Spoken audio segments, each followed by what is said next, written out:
అమ్మలగన్నయమ్మ మూరమ్మల మూలపుటమ్మ సృష్టికర్త అయిన బ్రహ్మగారి శక్తి స్వరూపిణి అయినటువంటి సరస్వతికి, స్థితికర్త అయినటువంటి విష్ణువు యొక్క శక్తి అయిన లక్ష్మీదేవికి, ప్రళయకర్త అయినటువంటి హరుని యొక్క ఇల్లాలైన పార్వతీదేవికి అమ్మగా నిలబడగలిగిన అమ్మ అంటే పరదేవతాస్వరూపిణి అయి సృష్టి స్థితి లయ జరగడానికి కారణమవుతున్న అమ్మ, ముగురమ్మల మూలపుటమ్మ, చాలా పెద్దమ్మ.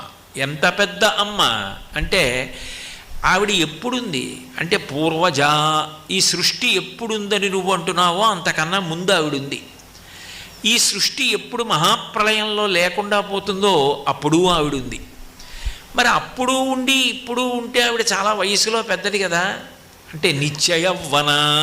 ఆమెని కాలం ఏం చేయదు, కాలమును ఆమె చేస్తుంది. కాలము కూడా ఆగిపోయేటట్టు